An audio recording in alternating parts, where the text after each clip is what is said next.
buddy. Hey. Uh, How's it going? you look good, man. All put Okay. together and shit. You My got the blue. Twitter hoodie on? Yeah, I do. Is that a Twitter hoodie? It is. Let me see. And it says Twitter all up in the, like up and down the back. Damn, Like sewn into dude. it. That's Yeah. nice. Don't let fucking Elon see you wearing that I know. thing around, dude. So what you been up to? Nothing. I'm still working at the admissions department. I can say, would you prefer not? I don't care. Everybody, the only, dude, what, it said, everybody Okay. says it. Everybody talks about. Do you want me to mention brands is what I'm saying? Well, no, I mean, like, honestly, I would Yeah. rather you look at it and talk about it more like it's a legitimate job. Yeah, Because it is yeah. a legitimate job. Yeah. You know what I mean? Mhm. I don't give a fuck if we mention Trosa. It's just been mentioned so many So times. You know what Yeah, I'm saying? Like, yeah. the reason I'm even, like, talking about this right now is because I like getting insight from people that work in different departments in recovery in general. Yeah. And like the same way I was talking to David Patterson about how I felt like, you know, he had an important position or whatever. Yeah. Same thing for you. I feel like you got a really important job. And, you know, like that would kind of be, and obviously I'm going to let you tell it so you correct what I get wrong. But, you know, you bring people into A recovery treatment program. pretty much. Yeah, treatment. You do admissions for treatment. So just explain to me kind of like what that is, what Yeah. your daily looks like. Yeah.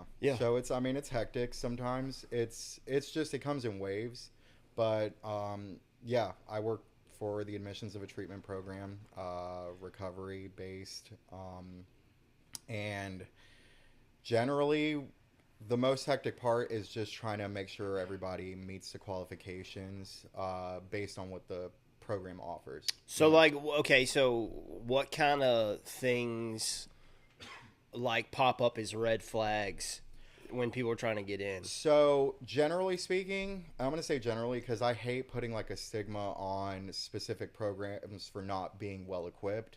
But generally speaking, it's just based on what the program offers. So if the program offers like a very strong psychiatric, facility within it, Sure. then obviously we're not going to have as many red flags psychiatrically. We might medically, because it's not an ER. So would you say that's like the number one thing that kind of keeps people from being able to come into the facility that you work at is like mental health? No.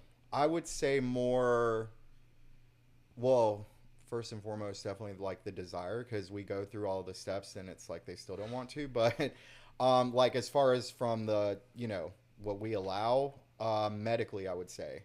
Like medical issues, Yeah, like yeah, different type of... physicality. Because we can work with somebody who's, maybe battling like a higher level of depression. Sure. Or now, of course, if it goes into more of a psychosis that's like more permanent or genetic or anything like that, then it could be a bigger problem in that sense based on the fact that we kind of run the program ourselves. I've definitely seen some people slip through the cracks. I've definitely seen a few people slip through the cracks. I was working with one guy. Yeah. And obviously I'm not going to say any names, but I was working with this one guy, and, I was running the crew, doing landscaping, and everybody was like, yo, he talks to himself. And I'm like, okay, all right, whatever. Well, I wasn't really paying attention to it. It's like halfway through the day or whatever. And I'm up in this tree. I'm like 30 feet up in this tree. And I'm like looking down. And I see him, and he's just kind of like wandering around. You know what I'm saying? Whatever. And, bro, I swear to God, he's having a full-blown conversation with a pine cone. He's holding a pine cone in his hand, and he's like, and I'm just like, bro, what the fuck, dude? Yeah. And then, dude, I start paying attention a little bit more and more, and I'm like, dude, this dude is like having full-blown fucking conversations with himself, dude. That's wild. And it's crazy, too, because it's like, dude, how do you help that? You know what I mean? Yeah. Like, there's not really anything besides medication that you can do to, like, really help that. You know what I'm saying? Yeah, I feel like it definitely takes, like, a professional. I don't think that they should expect to put that on another person who's in recovery, like early recovery as well, or wherever you're at. If you're not, like, if you haven't sat down and like taken courses and received guidance from others, I think that's way too much. And that's why we're like really meticulous about trying to make sure that we understand the full extent of what's going on. But even then, it's like you don't get that full extent sometimes. Well, people are really good at like kind of putting on a front in some ways too, especially because I mean, like from my experience, it's like you call, you got a phone interview, you do the phone interview, and then, they go to like the board or whatever, and then they decide, okay, we're going to let this person in. But I mean, it'd be pretty easy to just be like, you know what I'm saying? Like sound like you've got yourself put together and whatnot. Which, I mean, don't get me wrong. I feel like, everybody that wants a shot at recovery and wants to get clean should have a chance. But I mean, I guess some places are more tailored for people that have like the mental health stuff going on. Yeah. So I mean, like, like I imagine that like another part of your job is like kind of trying to persuade people not to leave whenever they want to leave the program. Is that something that you deal with too? Yeah, we do. What are like some of the main reasons like people are wanting to leave? They just want to go get high, or they don't admit it, but that's what it is. That's the biggest thing. You could see it in their eyes too. Like they're like, well, no, I think I got this. I think I got this, and I'm like, I can like see that little bit of desire in their eye, like not maybe to use right away, but just to go do what they want to do. That's what it is. It's the sense, for me, I feel like it's the sense of like no responsibility. Yeah. You know what I mean? You're at this place, you got all this fucking responsibility. Yeah. You've got to you got to get up every morning, you got to do work, you got to do all this bullshit that you really don't want to do. You know what I mean? Mm-hmm. And it's that sense of like, I've got no plan, I have no idea what the fuck I'm going to do, but I know that I'm not going to have any fucking responsibilities. You know what I mean? It's so much easier when it's your own decision to be like, let me get up and let me get this done, rather than being like, okay, this is my itinerary for the day because I have to do it. Yeah. But it makes the program a lot easier, or any program a lot easier, when you start finding that desire yourself, you know? So that's what we try to motivate them. So for you, how long was it before you kind of got that desire where you're like, all right, dude, I'm on a schedule. I know what the fuck I got to do. I'm going to get this shit done. It was probably like about 5 or 6 months. That's all it took for you? Yeah, it was very quick. My paranoia like started going down. I felt like people were out to get me. I was still coming off of, strong substances. Sure. Meth, Yeah. And so when I got, I remember when I got that feeling of, just kind of like, I'm going to take ownership over whatever is in front of me, whether it's selling furniture or cleaning up something. It made it way easier to stay. Yeah. Yeah, definitely. Because then at that point, it was my option. Yeah. So I get how it's hard, especially for somebody on probation, to go through the program, because they say it's almost like easier because they have a reason to be there, but it's like, it comes and goes either way, I feel. Yeah. No, I completely relate. Yeah. So, you said it took you 6 months to kind of like get a grasp, whatever, you know what I mean? Like, for me, it was like, it took me like a year. Yeah. You know what I mean? Like, it took me a long time to It's almost like you're fighting it for a little bit. Yeah, I'm like, well, because I was in that mindset where I'm like, yo, all I got to do is get a fucking bus ticket and I'm going to do whatever the fuck I want. You know what I mean? But then I started kind of like putting in my own perspective of like, look at the people I'm going to hurt if I leave. You know what I mean? Yeah. Like, all the things that I genuinely want in life, I'm not really going to be able to have because I'm just going to continue to just do the dumbest shit ever and keep getting in trouble. You know what I mean? Yeah. So what do you think kind of like this program that you work at, like what is it like tailored more for? Because, you've got 30-day programs, you've got 28-day programs, 2-week-long programs. What do you think, like, a 2-year long-term treatment place, who is that tailored for in your opinion? It's tailored for somebody who might not be sure that they want recovery for the rest of their life, but it gives them the space to make that decision with, like, the utmost clearest mind. Yeah. I feel like that's who it's tailored for. Yeah. Of any age. Yeah. You could be 18 or you could be, 74. 74, yeah. Some old motherfuckers. And so, I mean, you know, we've seen it. And so you just have to make that decision, like, is it enough? And some people make it all the way to the end and they don't, you know? And it sucks. It doesn't mean they're a bad person, you know? It doesn't mean any of us are. It just means that, you know, they haven't come to the realization that, like, I can find happiness. Absolutely. In just being here. Right yeah, and you know, like for me, like in retrospect and like hindsight and looking back on things, I look at it like, you know, you can respect yourself and go to a 28-day long program, and you can still have your pride, and you can still have whatever, and you know, you finish this 28-day long program, you go back out on the streets, maybe you have a chance of being successful, whatever, you know what I'm saying? But I feel like, you know, these 2-year-long programs are for people that have lost themselves so entirely that they just no longer have any respect for themselves at all. You know, especially for, like, the females, you know what I mean? I can't imagine, you know, some of the stuff they've been through, whatever, some of the stuff they put their bodies through, themselves through, whatever. You know, males too, whatever. Yeah. But, you know, I feel like after about a year, you really start, like, gaining that respect back for yourself. You start looking at yourself in the mirror a different way. Yeah. All that type of shit. You know what I mean? Yeah. I can see that perspective. I feel like I felt that way coming into it, but it feels so different now. Yeah. Personally. In what way? Kind of like you were saying, like it's more of a career now. I'm not saying this is a career I'm going to stick with, but it's one that I've developed, you know, during my time there. So far every day there, it's shown me that, like, all of those nights of making my family worry, all of the, you know, hell that I put myself through emotionally, physically, like, it wasn't all a failure, you know? Yeah, absolutely. And that's what it's turned into more now, more so than, like, I have no other option. I'm done. Like, you know, I've just wasted away so much. Yeah. You know? Absolutely. Well, I think, you know, like, the thing about it is I truly believe that, you know, I didn't think it when I was in the long-term treatment place, but I think that long-term treatment is the best form of treatment that you can possibly get as an addict that's got multiple years of addiction under their belt. You know what I'm saying? Absolutely, like, and, you know, I feel like the best people to run these places are people that have, you know, been through it and gone through these 2-year-long programs.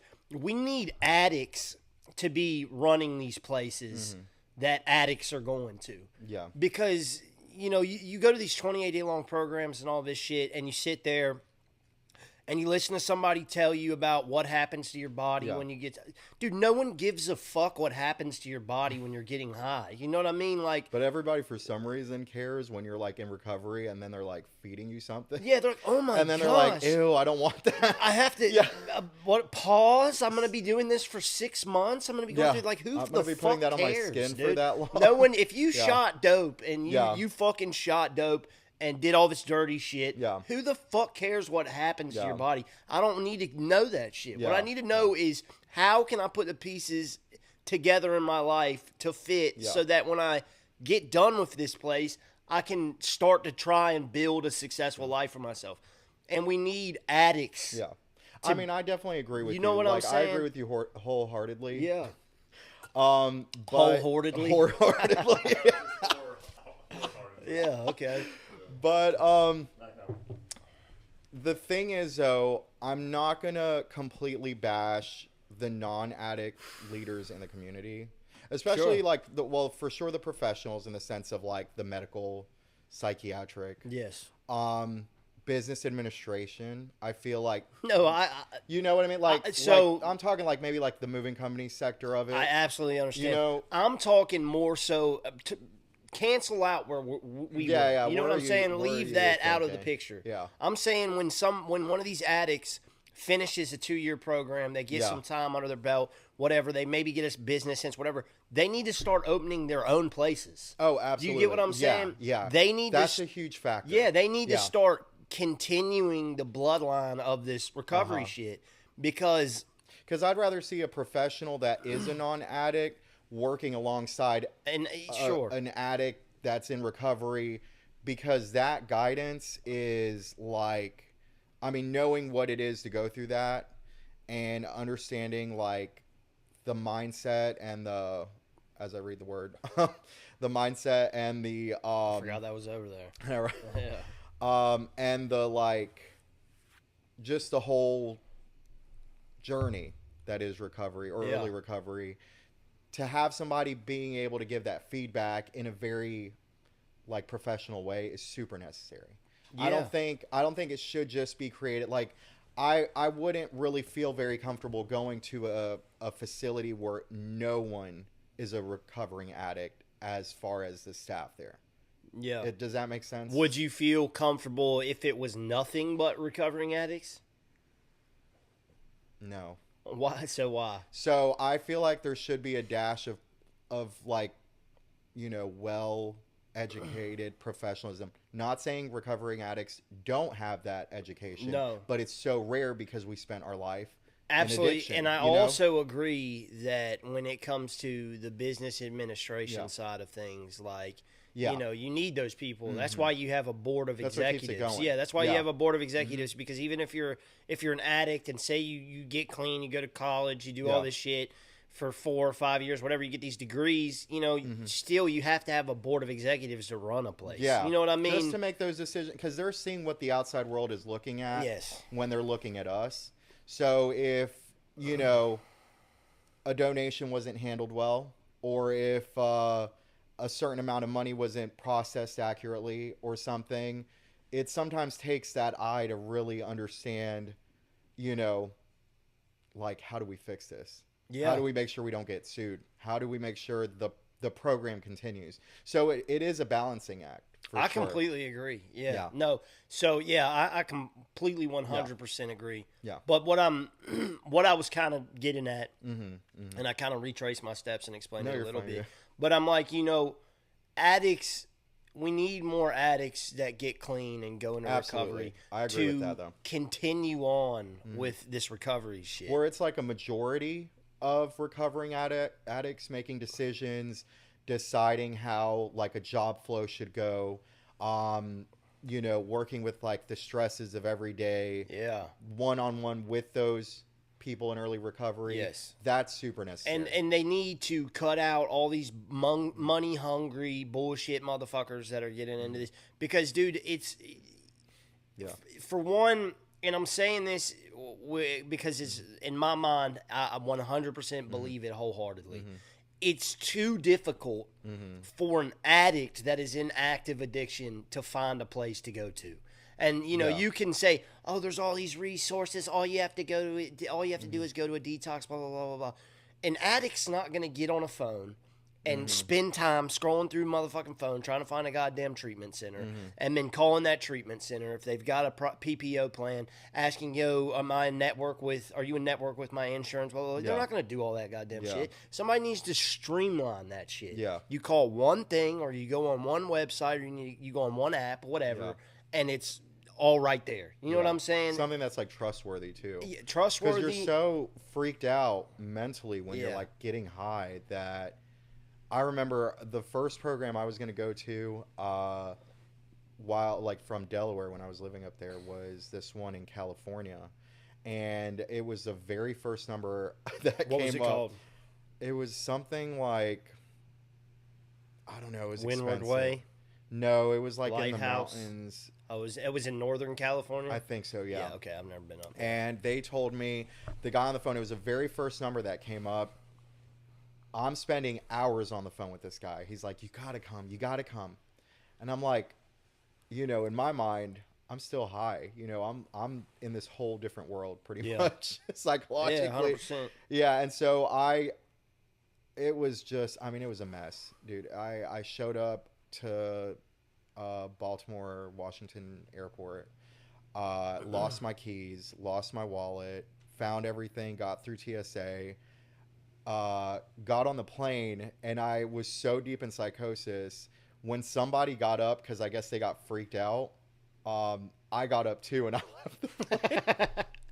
And I never showed up. And then I called my mom and explained everything to her, and she was like, how do you know who was going to pick you up from the airport? Like, they could have been trafficking you. and you were paying for the ticket. You know, you don't know what's That's going on. That's a really good point. Yeah, I was like, holy crap. You know? Yeah, you my bags went, and the only way I really knew that all of that wasn't like a fever dream was because I had to go to BWI to pick up my bags that went all the way to LAX. Wow. And I was sitting there like, holy crap.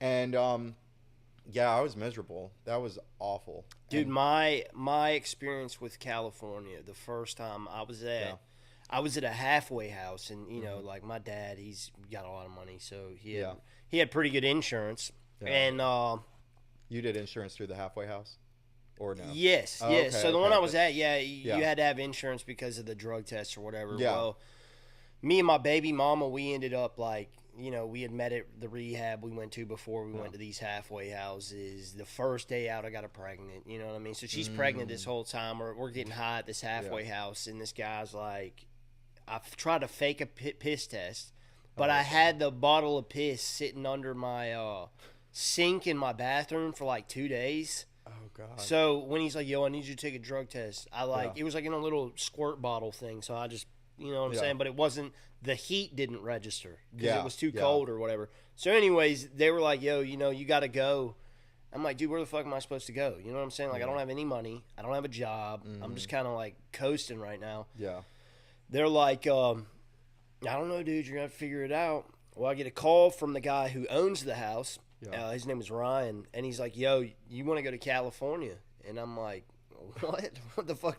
I don't have any money to go to goddamn California. He's like, no, I mean, like, I'll let you back in the house if you go and you go to treatment in California for 28 days, you and your baby mama. And he's like, I'll give you $1,500. Both too. of y'all. Yeah, Wow. and I was like, shit, hell yeah, dude, that's what's up. So we go to this same deal. We fly out to LAX. Some random motherfucker picks us up at the airport, dude. I feel like random people are always picking up people from LAX. and then they take us to this. It's like, it looked like Osama bin Laden's compound, dude. It was like these little fucking apartment buildings, and then there's like goddamn a fucking rock wall going around it and shit, and it's like high as fuck. And then there's just like ping pong tables and shit out in the middle of this courtyard, and I'm like, dude, what the fuck is this? Slap a country club on it. Yeah, dude. And my baby mama's like, she's like, yo, this is going to be good, blah, blah, blah. So they separate us, right? Yeah. And all I remember is waking up at like 4 in the morning, and this Mexican lady's like standing over me and shit. And I'm like, what the fuck? And she's like, I'm just going to take your blood pressure. And she puts a blood pressure cuff on my arm and starts taking my blood pressure. I'm like, what the fuck is going on, dude? Yeah. Like, what the fuck is going on? And I was so drugged up, dude. Because this was like a detox. It was like a detox, and they send you to the treatment center side. It's all in one fucking compound or whatever, Benghazi. And they fucking they had me on 10 milligrams of what is that shit called? What's it start with? It's like a mood stabilizer. Lithium? Ativan? Oh. Is it Ativan? Yeah, Ativan. Yeah. They had me on like 10 milligrams of Ativan, 8 milligrams of Suboxone. And dude, I was so fucked up. All I remember is the first day they were like, you can see your baby mama if you want to. And I'm like, okay. So I walk out this glass door, and she's like in a fucking other courtyard or whatever. So I got to walk over there and like go through this gate and shit. And all I remember is I go inside her little apartment thing, and I put a lit cigarette behind my ear. And I didn't even know until she was like, what's that shit? I was like, oh my God, what the fuck? I'm like slapping my head and shit. Yeah. Like, dude, I was so fucked up the whole time I was there. And anyways, long story short, dude, it was all a scam. Oh my God. The place ended up getting shut down like oh my God. Probably 6 months after we were there. Yeah. It was all just a big insurance racket, dude. Yeah. You know, and then we got the $1,500, and you know, like, my baby mama was like, all right, I'm going home. Yeah. And she's like, you can come with me or whatever. And I ended up going back out to California like 3 other times. Yeah. Okay. It was cool. The third time I went out there, though, was I went to a marijuana maintenance halfway house. So like, oh yeah, instead of like Suboxone or Subutex, Sublocade, any of that bullshit, you smoke weed all day. Yeah. And dude, it was so lit, bro. It was it was the longest I'd stayed clean before I came here, and I was clean for like 2 years. Yeah, I feel like that would be awesome. Oh, dude. I mean, don't get me. I'm not like so. I never really had an issue with like I wasn't a really big pot smoker or anything like that or drinker. Me either. But I feel like it's natural. Like I tend to contradict myself in these interviews because like I'll be talking to somebody and they'll be like, yeah, man, people will say one thing and they can do this, but in reality they know they can't. Yeah. But so I'm just gonna shut the fuck up on this situation. But I know what you mean. Yeah, me because too. I'm really in the same boat. I don't want to like say I'm okay when. Well, I'm just like, dude, you as an addict, you need to do whatever you need to do to make sure. I know what I shouldn't do. Exactly. And I'm doing that now. Because for me, my addiction might be different than Brian's or Jacob's. You know what I mean? Yeah. My addiction is me sticking a fucking needle in my arm, a dirty goddamn needle in my arm that I picked up off the ground, loading up some fucking, up some fentanyl in it and shooting up and nodding out on the bridge. I didn't like opiates. Oh, that was, I was always in the meth. upper. I love the meth too. Yeah, you love to do both. Yeah. Now, down the road, 5 years, I can't say I won't ever smoke weed or anything like that. But I can tell you for certain that I will never go sit in a fucking trap house and shoot fentanyl again. I can promise you that. Nothing about that is attractive. No, none of it. And it used to be, which is crazy, like so much, like the whole process and everything. But now I'm just grossed out by it. It's gross, dude. It's and then gross. all the like this is fucked up. But like I'll be on Facebook and shit. Yeah. And I just remember like all these little like females I used to hang out with and shit. And at the time I was like, damn, they're bad. You know what I'm saying? I'm getting fucked up. They're bad. And I'm looking at them now. I'm like, God damn, what the fuck? I'm like, dude, what the fuck, man? Yeah. Hell yeah.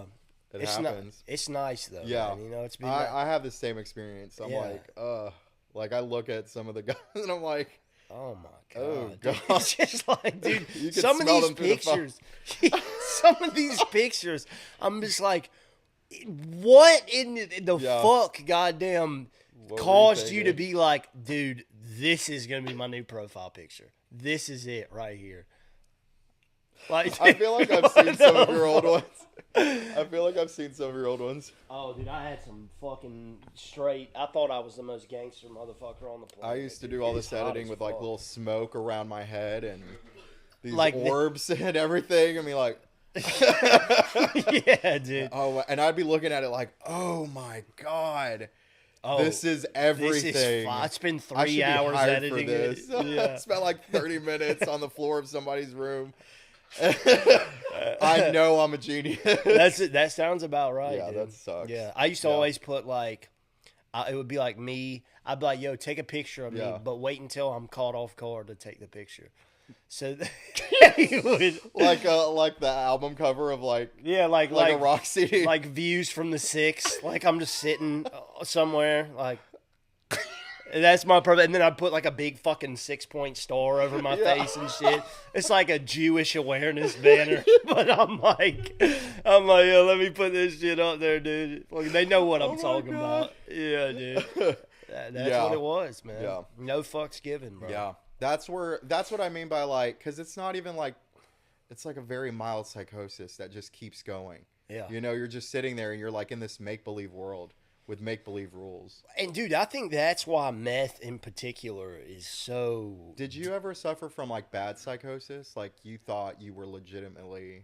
So, one time, I, like, legit went into psychosis. And it was... Okay. I won't even forget the date. It was October 31st. It was Halloween night, 2022.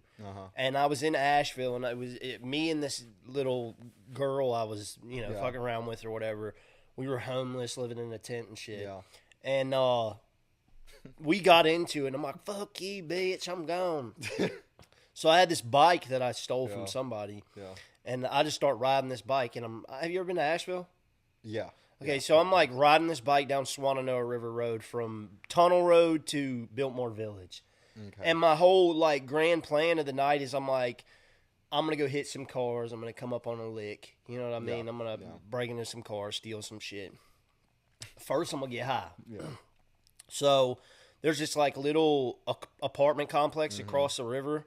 So went across the river, like took this little bridge across the river, and they got this little courtyard that's like, here's the apartment complex, here's the road, and then across the street's the river, and there's like a little sitting area right here. I'm like, I'm gonna get high right here. It's like 3 a.m. You're in that sitting area. Yeah, so I'm in the sitting area. I'm like, all right, all I got's ice. So I load up like a 0.4 shot of ice, right? Now, the girl I had just left with, she was like, just eat this stuff because it's really strong. And I was like, I'm not trying to hear none of that shit. So, boom, I shoot a 0.4. I'm gassed, dude. You know, like, I mean, like, instantly. And I'd already been up for like 2 days. So, like, I'm freaking out. And I'm like, well, I'm not freaking out at this point. But I'm like, all right, I'm ready to go. You know what I'm saying? I'm fucking hyped up. I'm ready to go. So I cross the river again, and I'm like, yo, dude, I'm going up to Kenilworth Apartments, and I'm going to hit some cars. So Kenilworth Apartments, just for some context or whatever, dude, this used to be a mental asylum. Oh, God. But they turned it into an apartment complex. And you can always tell what it is a little bit.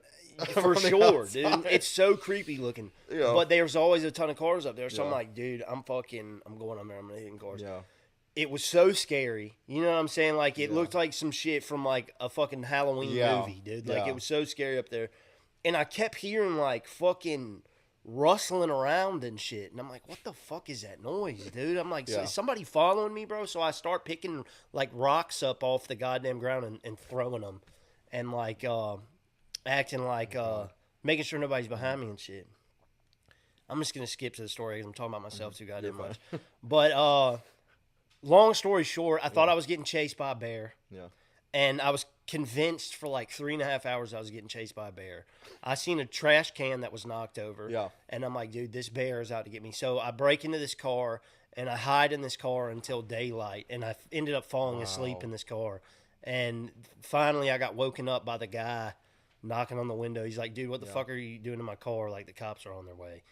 Oh, my God. I was like, dude, I'm going, bro. Don't even That's worry like about my biggest fear, because I've gone in somebody's car for the night just to, like, I know that sounds creepy. I've done but, like, it's the warmest place, and, like, you feel safe in cars. Yeah. You know? Like, as soon as, it wasn't even my car, I could smell, like, the other person's, like, just the fact that it's, you know, somebody else's car, yeah. And I'm sitting there in the driver's seat, and immediately I just, like, I go to sleep because I'm just so comfortable. I feel safe.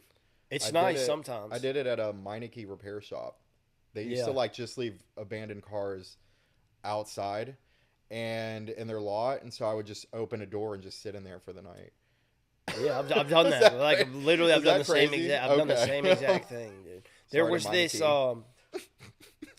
There was like this old tow yard on Swannanoa River Road that we used to do this. We would steal the cars. Oh, it was like one old guy, and he would go out on calls at night to go tow trucks, and he would leave the door to the fucking shop unlocked.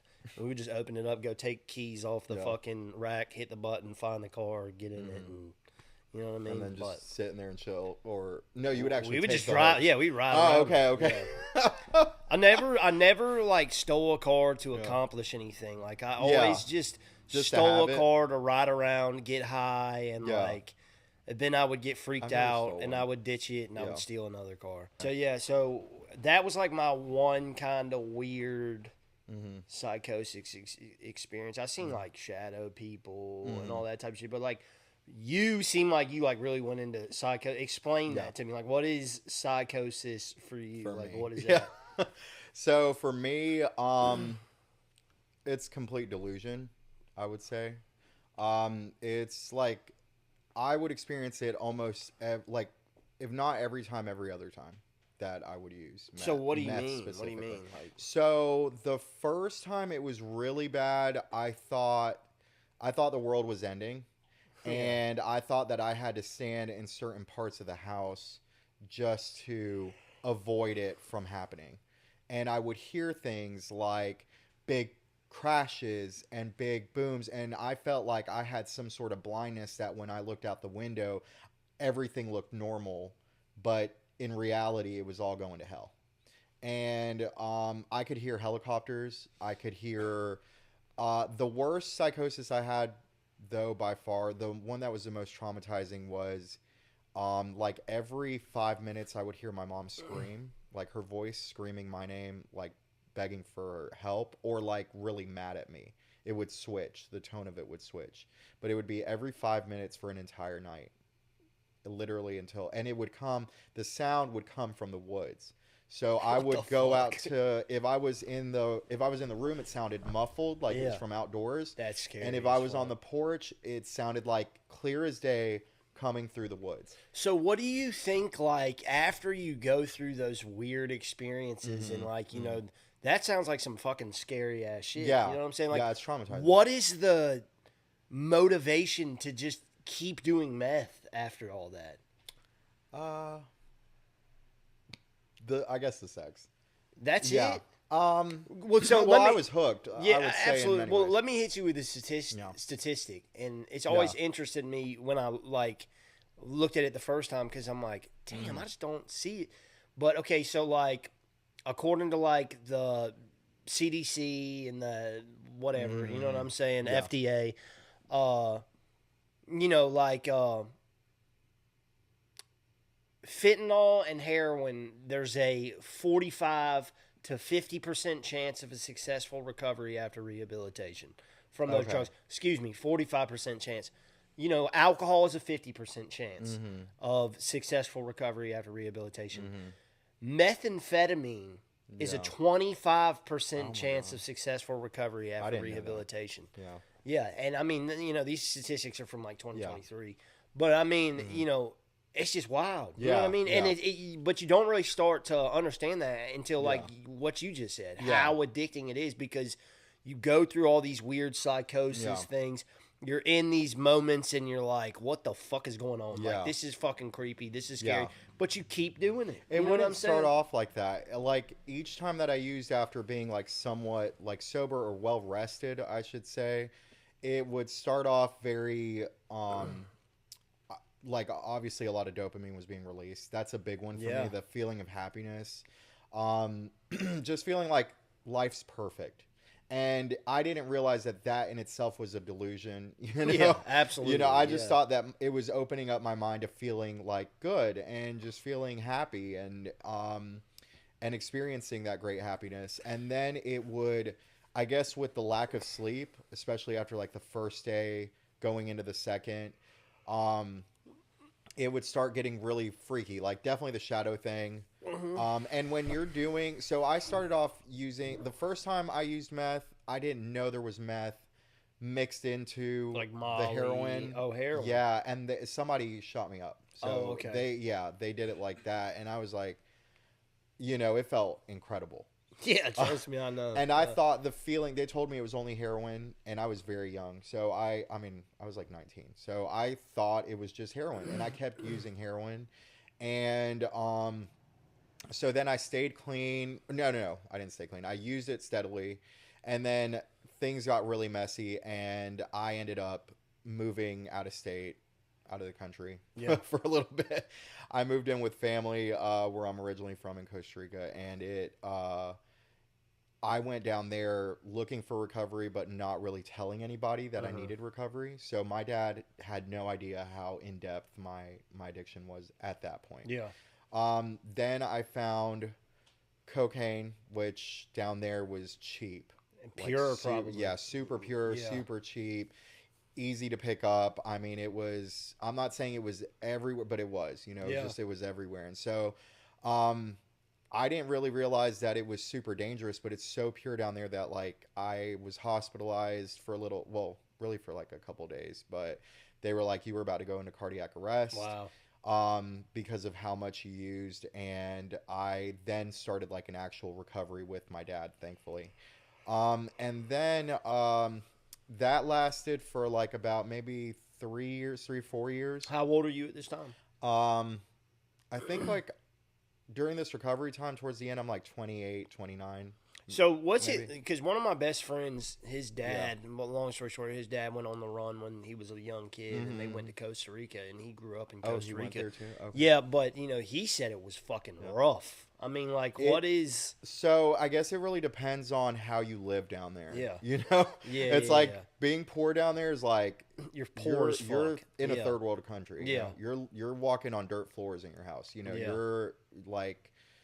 you're definitely. I mean, it's a mild form of like between like struggling and suffering. To Yeah, be yeah, honest. okay, wow. Now, some people they're raised in it over there, so they don't even know. They don't like they don't realize how bad it is. They just see the world through their phones and see what other people have, and they try to get that as much as possible.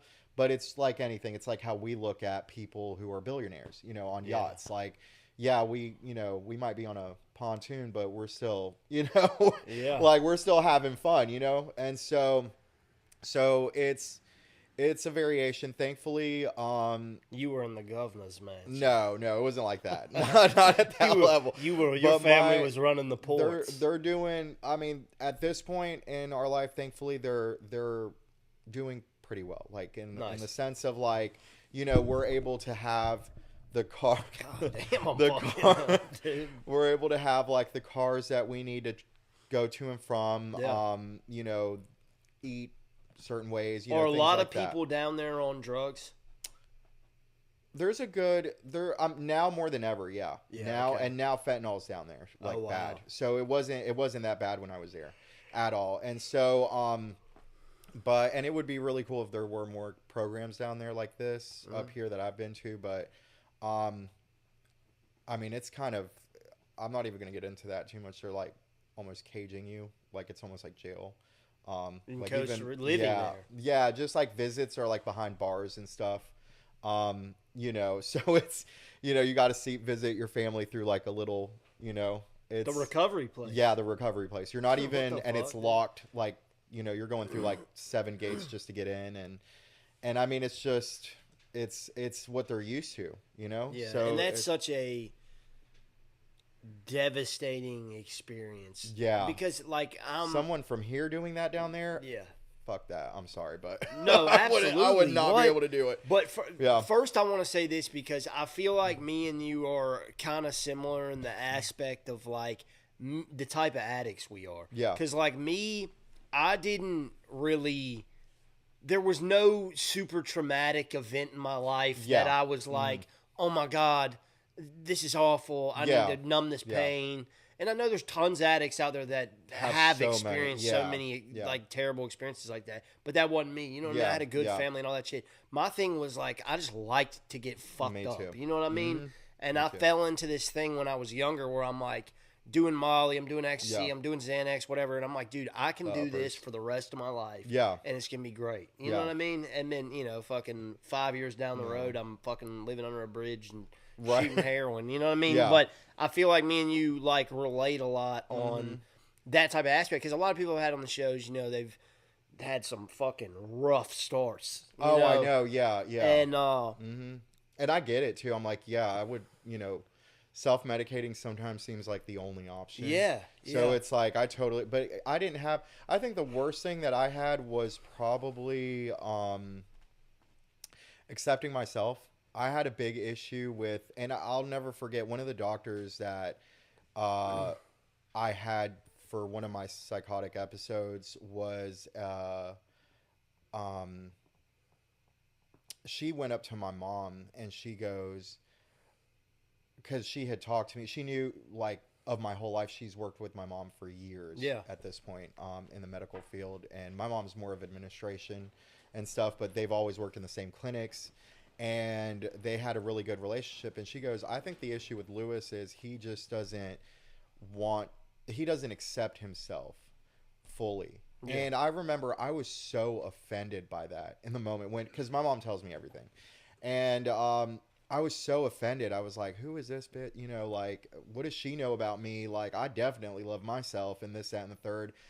But now, like, looking at it, there were a lot of things that I didn't like about myself. I mean, even something as simple as being gay, like, I mean, it's complex for a lot of people, but I'm sure for me, it was really harsh because, you got to keep in mind, I'm an only child. I don't have siblings to kind of, I would have loved a sister, to just know that some of the thought process and some of the things I was going through and like my likes and dislikes were just normal, and I couldn't really find that in friends. I would be that one kid that just played with Barbies too much at that girl's house, Yeah. you know? And so, because I never had my own, you know? So it would have been like really cool to have that. But now that I'm in recovery and accepting the fact that I did not accept myself for the longest, being one of the reasons why I, you know, used heavily, that's probably the closest thing that I have, because I don't have any trauma in that sense. My family was very, very loving. Yeah. I mean, my mom asked me, she's like, I don't know what I did, but I feel like we did everything, you know, by the book. I mean, it wasn't perfect, but she tried, and that's all you can ask out of parents, you know? Oh, yeah. I tell my Just mom let all them the try. time, like, well, not all the time, but, you know, like, when Every day. she always, every second, Every I call her every 5 hour. o'clock every day, I'll let her know. But no, she was like, because at one point she was like, Yeah. I used to think all the time, what happened? Like, you know, Yeah. I'm always like, it wasn't anything to do with you. I get that from Like, my mom so much. Yeah. For one, I was just the most curious motherfucker in the world. Yeah. Like, my curiosity, like, always got Yeah. the best of me, and I would always put myself in these situations I where could I'm see like, that in you. Yeah. I want to see how these motherfuckers live, and then I Yeah. want to go see how these motherfuckers live, and then I want to do what these motherfuckers are doing Yeah. because it looks fun. You know what I Yeah. mean? Like, but I can completely relate, and it's funny that you got upset with that woman saying that, because so pissed. you always get the most aggravated and upset when somebody tells you the thing that truth. you really need to hear the Yeah. most. You know what I Yeah. mean? The truth sucks sometimes. and Absolutely. dude, I was so pissed. And it's funny because through this program, randomly at the tree lots that we do, she came up to the lot that I was assigned to. Wow. And was buying a tree, and I didn't recognize her at first, and she definitely didn't recognize me because I looked totally different from when she last saw me. Yeah.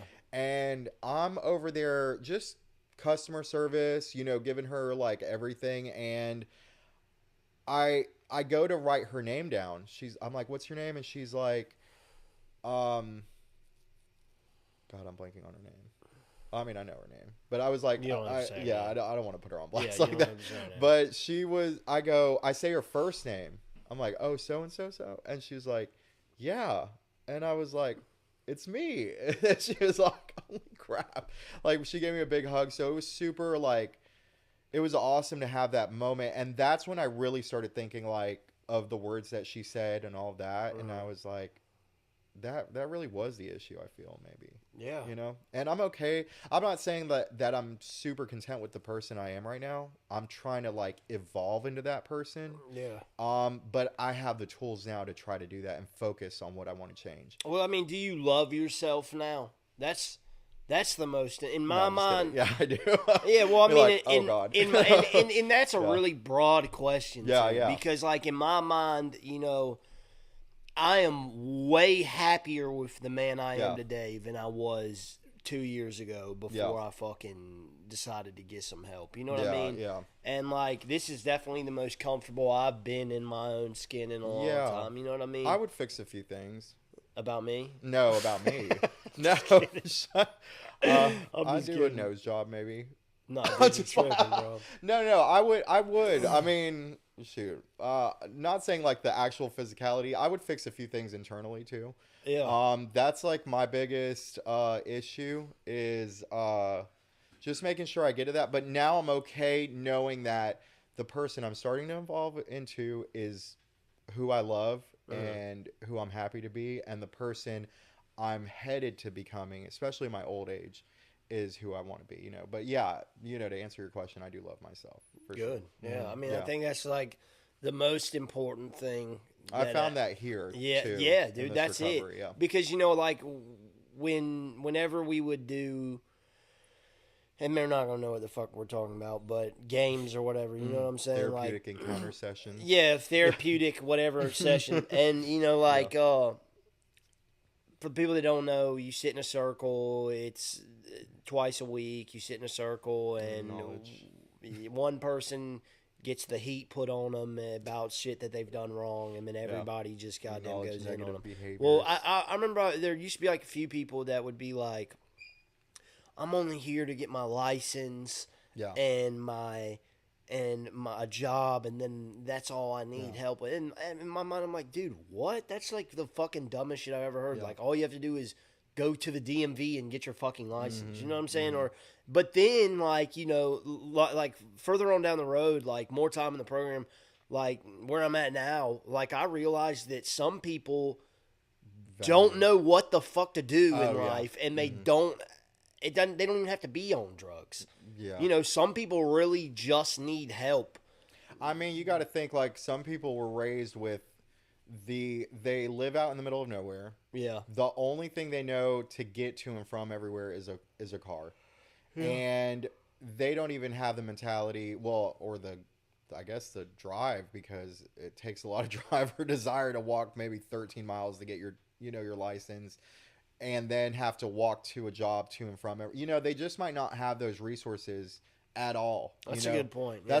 That's what I would think as far as those scenarios. So when people say that, I always imagine like the worst. Like, okay, dude, you just really probably can't. Yeah, because it's hard for me to imagine that, because I've always been the type of person where I'm like, dude, if I got to walk fucking 13 miles and steal a goddamn car, I'm going to the first ATM and I'm sitting in the bushes until somebody jumps out of that motherfucker, and then I got a car. Yeah. Like that, but that's always been me. You know what I mean? Like I can't sit stagnant unless I'm playing PlayStation. That's about the only time I can sit still.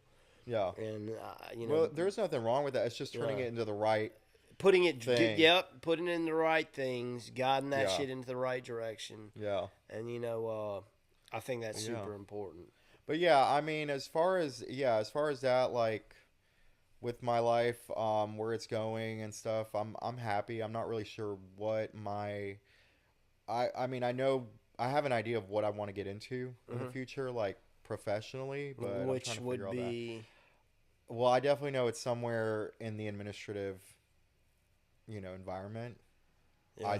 I can't openly answer right now, like whether it would be directly down like a more recovery based, or if it's going to be more like a financial, or more of like a you know what I mean? Yeah. It's been so hard to like figure out what I'm passionate about. Me too, because I love doing this. Yeah. You know what I mean? This is great. This is fun. Yeah. But like I want to get into like real media. You know what I mean? Like the interviewing addicts is great, and I love doing it. And but my passion is like I want to make fucking documentaries. I want to like really get into the nitty fucking gritty of this shit, dude. It's the stepping stones that makes it hard to get to that goal. Yeah. But it's like those stepping stones are what you have to go through to. So I get it. It's so hard to like keep that passion in certain. Well, I've said does that make sense? Yeah, I've said this about 15 times now, but this is one of my favorite things I've heard in like 2025. Now it's 2026, whatever. Yeah. But this guy, he was interviewing him on the street, and it was like a billionaire or whatever, and he was like, he's like, how did you get to where you are right now? And he's like 27 years old. He's a fucking billionaire, whatever. Yeah. And he's like, what separates somebody that's 25 and a multimillionaire from somebody that is 45 and doesn't even have $100,000 in their bank account is the fact that all throughout your life, you're going to, through young life, midlife, and old life, you're going to come to walls in your life. Yeah. And 90% of people come to these walls early on in their lives, and they try to find the easiest way to get around it. And they try, or they just sit there and they fucking just sit at the wall and shut down. And that 10% is the percent that becomes super successful young because they figure out how to get over that wall. You know what I mean? Yeah. And they do everything necessary that they can. The same thing happens when you get to the middle of your life and you hit that wall again, and now you're tired. You know what I'm saying? And now you don't fucking feel like doing that shit. Maybe you got a little bit of money in the bank, but the thing that separates a millionaire from a billionaire is that person that comes to that wall in midlife and is like, I'm going to do whatever the fuck I got to do to get over this one. Yeah. You know what I mean? And it just keeps going. So, like... You got to, like, figure out, like, if getting over that wall is going to make you really happy, too. I feel. And, sometimes being, like, super successful won't make you happy. You know what I mean? It won't, yeah. You won't even appreciate it. I always think that, like, what would I feel like if I won $1 billion in the lottery? And I'd probably be pretty fucking happy. I'm not going to lie. That'd be really nice. But then I would be like, But then I what? don't even know what the fuck to do with this money. Yeah, you know what I'm saying? Once you have all of it, let's say you have everything. You have like the boat you like, the house you like, the every single pair of shoe that you like. Once you have maxed out, or at least have everything, maybe not maxed out, but have got everything that you could have ever dreamed of. What then? You know? Yeah, that's the thing. Like that's why. My biggest thing is I would probably give a ton of money away to like my friends and shit like that. You know what I mean? Like, oh, I'm calling up Eastburn. I'm like, dude, you want $1 million? Come on, bro. Let's go to the fucking car lot, dude. I'm going to get you a Ferrari, bro. You know what I'm saying? Like, hit you up like, dude, I bought you a fucking gay bar in Miami Beach, dude. You know what I'm saying? Like, you can run that bitch, dude. Do whatever you want, bro. You know what I'm saying? Run that bitch all right now. I'm just bullshitting, but you know what I mean? Like that would be my sense that's of like really nice, yeah. But then but that's how I've always been. I feel like that shows a lot of character in each person is like what you would do, I guess, with your success. Yeah. I would probably adopt a kid, like immediately, like Chinese or just white or. I'm just wondering, dude, like what race of any race. It doesn't matter. I mean, no. That's awesome. Yeah, I just didn't know if you had I didn't know if you had a preference, dude. That's all. But no. I would adopt a kid. I'm adopted. Are you? Yeah. I think I've heard that before. Yeah, I heard that from you though. Yeah, I was adopted. Yeah. I was adopted when I was a baby. I was like 6 months old. Yep. Okay. Yeah, and my sister's adopted. I was about to say, are your siblings adopted? Yeah, that kind of makes it better though. Dude, it's awesome. I mean, you know, like I don't even know who my real. I don't know my real parents' names. I don't know. Yeah. It's like my parents are my parents. But that's your decision. You know, you don't have to know. Man, you know what I mean? My sister knows who hers are, and she's like apparently kind of like annoying. Like she just constantly hits her up and all this shit. And my sister's kind of just like my sister's more of like laid back, kind of like you know, I'm not really trying to. You know what I'm saying? It's crazy because I have had so many interactions in my life with adopted children. Yeah. Like most of my close friends, not growing up, but like throughout my entire lifespan, there's always been a few that have been adopted, which is incredible for me. And that's what motivates me too, because I'm like, I met so many incredible people, and I'm like, how cool would it be? I'm not somebody that can actually produce, you know. I think you should adopt a teenager. Oh God, no. I mean, I would love to. I would love to just to help them. No, let's cut out the Chinese. Okay. That was my fault, dude. That was my fault. I didn't mean anything by it. No, you're fine. I know that's a high adoption rate country. Yeah. People adopt a lot of Chinese babies, but well, that's the thing. I don't think I would adopt some. I think inner city teenager would be good for you, dude. That would really help you. That would help you. Why does 16, 15, 16 or 17. My face that I would be able to have the patient. Well, this is the thing. You need a challenge, do it dude. As a help, like as an assistance to another human being. Yes. I would do that for that child. You know, I would do a teenager, like I would adopt a teenager to help them out, but I wouldn't get that same sense of, I mean, this is a very personal statement. Sure. But I wouldn't get that sense of like true parenthood, I would say. Yeah. Unless it was like I could mold their early development. I get that. You know, like hey, I'm joking and fucking saying a bunch of stupid shit, but I'm a huge supporter of adoption. I really am. Yeah. Like, you know, like I'm very much pro life. Yeah. To an extent, you know what I mean? Yeah. Like I really am. Just because I could be nothing right now, you know, be completely non-existent. Yeah. So I mean, I support that, and I completely. I also completely get what you understand because, like, you want to be that mom figure, dad. Why did you laugh? Why did you laugh? What the fuck? I'm just sitting here. No, you fucking instantly started laughing. No, dude. I feel like there's You didn't even let me finish my sentence. No, there's another podcast that this just reminded me of. Yeah. I'm not gonna tell you who it is, but what is it? I'll tell you after. Okay. Yeah. A farm, dude. Yeah. A father and a mom, dude. You want to be able to... What did you just call me? a farm, dom. Okay. Anyways. A dom farm. I'm dude, a dominant father and mother. Mom. Or a dom. You gotta pick one. Come here, come to farm me. No, let me shut up. Come to farm me. Come to farm me. Hashtag farm life. Oh my the moms God. are like, now what did you just call yourself? Everybody's gonna be like, what the fuck? I'm a farm, bitch. They're gonna be like, dude, what the fuck?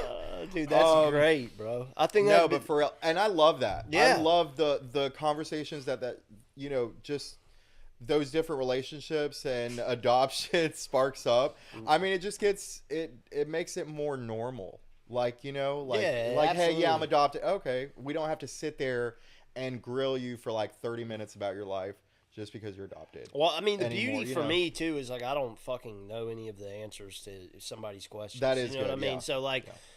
Not saying You know, anything when against people that do know, no, absolutely not. Yeah, that's great. I mean, if you want to have that experience where it's like, you've got your adopted family and you got your whatever biological family.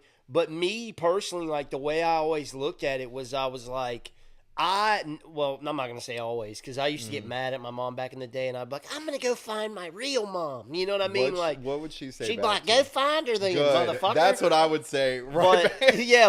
But then, but nowadays, like I wouldn't even pursue any type of relationship just because I would never want to take away from what my adoptive family gave to me because that's my real family. That's like the sweetest thing I've ever heard because I feel like that's a big struggle with children of adoption. Yeah. They hold their adopted family like they hold everything against them and I mean, it's not because you're adopted, it's just because nobody really knows the exact answer to like how to raise a kid. It doesn't matter how many books they read. It doesn't matter how much money they spend. It doesn't matter. It's like you could be a low income house, like actually born into that house and be super successful just like somebody who's adopted. Yeah. Or you could be a total failure. Either way, and you can't blame. Bing, bing, bing. You know what I'm saying? Like, yeah. I don't consider you. No, I'm not now, but I mean, like back then, yeah. Well, it's funny you said that because it's like, like for instance, my dad, right? Like, we got a good relationship now, and like. I always used to be like, well, he's a bad dad and blah, blah, blah, all this shit. And I used to blame everything on him. And I used to be that guy where I was like, oh, my life sucks because my dad. But you always like add an extra layer, do you? Because 100%. Because like in reality, it was like I never took into consideration how much of a piece of shit I was, dude. How annoying and just obnoxious and like, damn, he can't even fucking have a weekend alone because I'm going to jail or doing some dumb shit. And I was always like, oh. expect them to just keep giving and giving. Yeah, and he cuts me off when I turn, like, I would say probably, like, after I got out of prison the first time, I was like 19. He fucked with me for, like, probably about a month or so and then was like, dude, I'm done, dude. Yeah. And it took that for me to, like, realize how much I took having a relationship with my dad for granted. And he would do that whether or not you were born to him or absolutely and 100%. That's I think because my parents did that to me. You know, they were like, oh hell no, you're blocked. They didn't even cut me off, they like blocked me. Like don't change the locks to the house. My dad would answer the phone if I called him from jail. And that was the only time he wouldn't. Which is nice, yeah. Yeah, but he would always just give me the same advice. He'd be like, well, I mean, it's all you, dude. You got you got to figure it out. Sometimes it's nice to just even hear that. Yeah. being in that. And I'm fucking coming down. And you're like blaming him for everything. Please like, come bond me out. Yeah. Like, goddamn, fuck, dude. Just because he can, and you're like, why won't he do this? But like my parents could too. And you don't care about that at that moment in time. You're just like, dude, I gotta get out of here. So, and it's funny. I was talking to somebody. We'll wrap this up in a second. But I was talking to somebody the other day, and I was talking about how like sick it was that I'd been in jail, just come off of drugs for like 2 weeks, and I would get that pre-trial release, and they would hit me on my call box and be like, "Pack it up, man, Hornowski, you're going home." Yeah. And instantly in my mind, I would say it out loud. I'm like, I'm about to go get high as fuck. You know what I mean?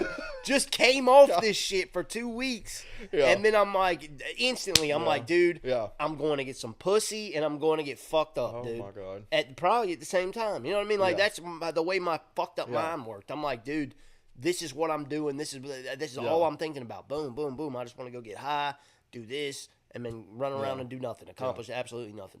And, you know, it's like that was a one-track mind. I had a one-track mind when I was getting fucked up. Yeah. And it's crazy now, like, when you have been clean for a substantial amount of time, like all of us in here have, you know what I mean? Like, you know, you get to this point where you, like, really start thinking shit out and, like, rationalizing everything that happens in your life. You know what I mean? Yeah. Opposed to just been like, That I've clarity. got one thing that I got to do.